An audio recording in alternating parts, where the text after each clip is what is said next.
యేసుక్రీస్తు నామములో మీ అందరికీ శుభములు తెలియజేస్తూ ఉన్నాను. కీర్తనల గ్రంథం 1వ అధ్యాయం 2వ వచనం. యెహోవా ధర్మశాస్త్రమునందు ఆనందించుచు దీవారాత్రం ధ్యానించువాడు ధన్యుడు. దేవుని పట్ల ఆసక్తి అద్భుతాన్ని సృష్టిస్తుంది. ఈరోజు ఒక అద్భుతమైన సంఘటన మీతో పంచుకోవాలని చెప్పి నేను ఆశపడుచు ఉన్నాను. ఇంగ్లాండ్ దేశంలో ఉన్నటువంటి వేల్స్ రాష్ట్రంలో ఇలాన్ ఫ్రెంజెల్ అనేటువంటి ఒక గ్రామం ఉంది. 1784 సంవత్సరంలో అక్కడ జేమ్స్ జోన్స్ అనేటువంటి దంపతులు ఉన్నారు. వారు నేత పని చేసుకునేటువంటి వారు, అంటే పద్మశాలీస్ అంటారన్నమాట. దైవ భయం కలిగినటువంటి వీరి ఏకైక కుమార్తె మేరీ జోన్స్. చాలామందికి తెలుసు, సండే స్కూల్ నుంచి వింటూ ఉంటారు. ఈ దినాల్లో మనం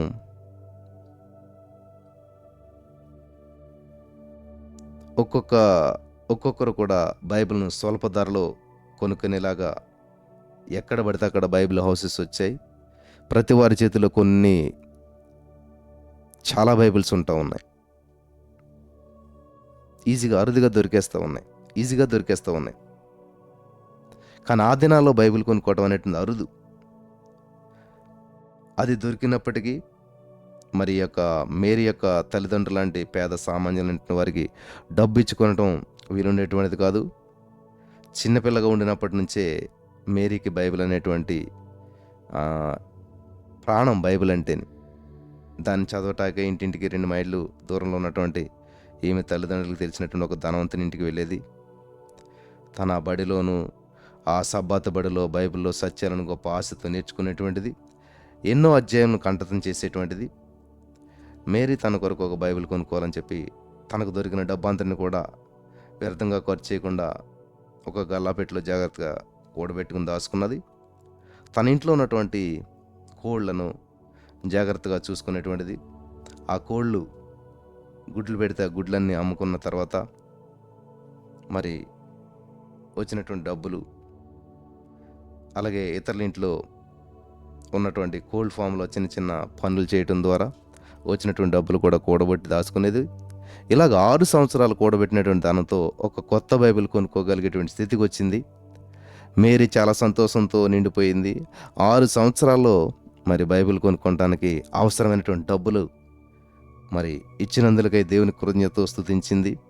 థ్యాంక్ యూ జీసస్, నాకు బైబిల్ కొనుక్కునే సామర్థ్యం, డబ్బులు ఇచ్చావు అని చెప్పింది. ఇప్పుడు మేరీ వయసు 16 సంవత్సరాలు కలిగినటువంటి ఒక యవ్వన బాలిక. హల్లెలూయా. అవసరమైనటువంటి డబ్బును మేరీ ఇప్పుడు కలిగింది. కానీ బైబిల్ను ఎక్కడికి పోయి కొనుక్కోగలుగుతుంది? దుఃఖంతో నిన్నటువంటి ఆమెతో ఒక ఆయన బాలా అనే ఊరిలో ఒక ఫాదర్ గారి దగ్గరికి పోతే బైబిల్ కొనుక్కోవచ్చు. కానీ బాలా అనే ఊరుకు పోవాలంటే 25 మైళ్ళు నడవాలి కదా. అది అసాధ్యము అని చెప్పేవాడు ఆయన. అయితే ఆసక్తి ఉన్నవారిని ఏ శక్తి కూడా ఆపలేదు. ఆ మాటకి మేరీ ఏమీ చలించలేదు. ఎలాగైనా సరే నేను వెళ్తాను అని ఒక మంచి నిర్ణయం తీసింది. మేరీ తల్లిదండ్రులు కలవరపడ్డారు. యవనస్తురాలు ఆందోళన ఇలా ఒంటరిగా నడిచి వెళ్తుంది అని చెప్పి తల్లిదండ్రులు దిగులు పడ్డారు. కానీ మేరీ అయితే, నా ప్రియమైనటువంటి యేసుక్రీస్తు ప్రభువు నాతో ఉన్నారు, అందువల్ల నాకు ఏమీ భయం లేదు అని ఖచ్చితంగా చెప్పింది. మేరీ యొక్క ఉత్సాహాన్ని, బైబిల్ కొనుక్కోవాలంటే ఆమె పడినటువంటి కష్టాన్ని, త్యాగాన్ని తలంచి చివరికి తల్లిదండ్రులు కూడా ఒప్పుకోక తప్పలేదు. మేరీకి చాలా సంతోషకరమైనటువంటిది. మరి క్రొత్త బైబిల్ కొనుక్కున్నటువంటి తర్వాత దాన్ని ఎలా జాగ్రత్తగా తీసుకుని రావాలనో ఆలోచించి పక్కింటికి వెళ్ళి ఒక మంచి సంచిని అడిగి తీసుకుంది. మేరీ బయలుదేరవలసినటువంటి ఆ దినం వచ్చేసింది. పెందరగాడని లేచి సంతోషంతో దేవునికి ప్రార్థించింది. దారిలో ఆమె తింటాకై తల్లి భోజనం సిద్ధపరిచింది. మేరీ యొద్ద ఒక జత చెప్పులు మాత్రమే ఉన్నాయి. 35 మైళ్ళ దూరం వాటితో నడిచినట్లయితే అవి తెగిపోతాయి అని చెప్పి భయపడి బాలా అనేటువంటి ఊరు దగ్గరకు చేరిన తర్వాత వేసుకొని వచ్చానని చెప్పి వాటిని, ఆ చెప్పులు వేసుకోకుండానే వేరొక సంచిలో పెట్టుకుంది. ఒట్టిగాళ్ళతోనే త్వరగా నడిచింది. చీకటి పడే వేళకు మేరీ బాలా అనేటువంటి ఊరు చేరి ఎడ్వర్డు అనేటువంటి ఫాదర్ గారి వద్దకు వెళ్ళి తను వచ్చిన కారణాన్ని విపులంగా చెప్పింది. అందుకైనా సరే ఈ రాత్రి మా ఇంట్లోనే ఉండు, రేపు ఉదయం బైబిల్ అమ్మేటువంటి థామస్ చార్లెస్ అనేటువంటి ఫాదర్ గారి దగ్గర నేను తీసుకుని వెళ్తాను, బైబిల్ కొనిస్తాను అని ప్రేమతో చెప్పారంట. ఆ రాత్రి మేరీ నిద్రపోవడానికి ముందు తన పడకలో మోకాళ్ళుని బైబిల్ నుంచి కంఠస్థం చేసినటువంటి ఒక అధ్యాయం అంతా కూడా గట్టిగా చెప్పి ప్రార్థన చేసి పడుకుంది. 25 మైళ్ళు నడిచి వచ్చినటువంటి అలసట చేత చక్కగా నిద్రపోయింది.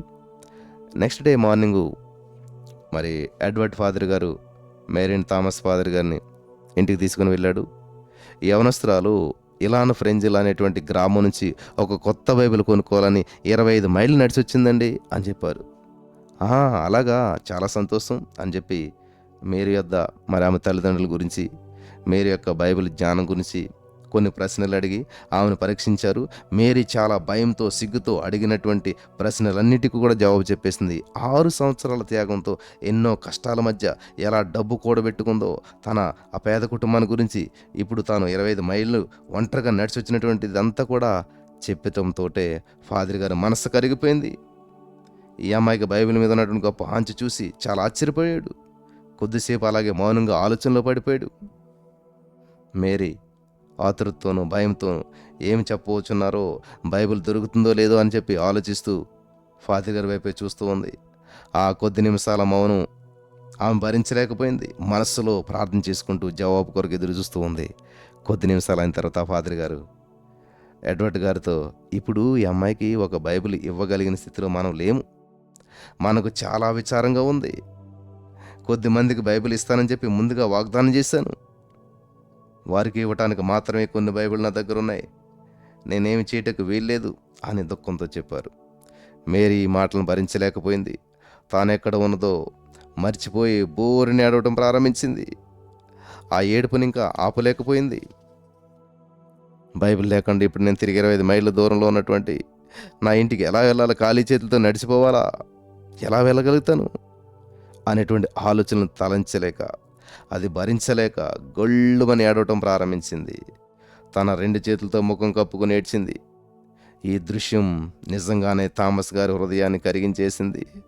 వెంటనే తన కుర్చీ నుంచి లేచి లోపలికి వెళ్ళి వేరే వారి కొరకు ఉంచినటువంటి కొత్త బైబిల్లో నుంచి ఒక బైబిల్ని తీసుకుని వచ్చి, నా ప్రియ కుమార్తె ఏడవద్దు, ఇదిగో ఈ బైబిల్ని తీసుకో, బైబిల్ నీకు ఇవ్వకుండా నేను నిన్ను బయటికి పంపటకు వీల్లేదు అని చెప్పి ఆమెను ఓదార్చారు. మేరీ యొక్క ఏడ్పు ఎలా ఆగిపోయిందో తెలీదు. ఆపలేని సంతోషంతో గొంతులేసింది. ఆనంద బాష్పాల కన్నులు చెమ్మగిల్లాయి. ఆ ఫాదర్ గారికి ఎలా కృతజ్ఞత చెల్లించాలో కూడా ఆమెకు తెలియలేదు. సంతోషంతో ఆ దినమే తన ఊరికి బయలుదేరింది. కొత్త బైబిల్తో తన కుమార్తెను చూసిన తల్లిదండ్రులు సంతోషంతో ప్రేమతో ఆమెను కౌగిలించుకున్నారు. వెంటనే ముగ్గురు మోకరించి అప్పుడు మేరీ భయభక్తులతో నెమ్మదిగా తన కొత్త బైబిల్ తెరిచి 150 కీర్తన చదివింది. అప్పుడు మేరీ యొక్క ఆ ఖండల్లో నుంచి ఆనంద బాష్పాలు ధారగా ప్రవహించాయి. మేరీ యొక్క తండ్రి గారు దేవుని ఎదుట కృతజ్ఞతతో ప్రార్థించారు. తరువాత బ్రిటానియా అంతర్జాతీయ బైబిల్ సొసైటీని ప్రారంభించడానికి తన జీవితంలో జరిగిన ఈ సంఘటన కారణంగా ఉండునని చెప్పి అప్పుడు ఆ యవనరాలైన మేరీ కొంచెమే చెప్పి ఎరగలేదు. ఎప్పుడైతే మేరీకి యొక్క ఆసక్తి ఉన్నదో ఆ విషయం తెలుసుకున్నటువంటి వారు, అరే ఒక్క ఆమె బైబిల్ కోసం ఇంత కష్టపడిందా ఇలాగని చెప్పి అప్పుడే బ్రిటానియా అంతర్జాతీయ బైబిల్ సొసైటీని ప్రారంభించారు. హల్లెలూయా. బైబిల్ సొసైటీని ప్రారంభించడానికి అనేక మందికి బైబిల్స్ అందుబాటులో రావటానికి కారకురాలైంది చిన్న బిడ్డ. ప్రియులారా, ఈరోజున వాక్యం సమృద్ధిగా మీ దగ్గరకు వస్తూ ఉంది. ఎలా స్వీకరిస్తున్నారు? వాక్యాన్ని ఎలా అంగీకరిస్తూ ఉన్నారు? వాక్యాన్ని ఎలా చూస్తూ ఉన్నారు? చాలా జాగ్రత్తగా వాక్య వెలుగులో నడిపించబడాలి. వాక్యం కొరకు ఆశ కలిగి ఉండాలి. అటువంటి భాగ్యం ఈ మాటలు వినిచిన వారికి పరిశుద్ధాత్మ దేవుడు అనుగ్రహించును గాక. యెషయా విత్తబడిన వాక్యపు వెలుగులో మాటల్లో మేరీ జోన్స్ ద్వారా మాలో పట్టుదల పుట్టించినందుకు నీకు వందనం చెల్లిస్తూ యేసు నామములో ప్రార్థించి నమ్మి పొందుకుని ఉన్నాం తండ్రి. ఆమెన్.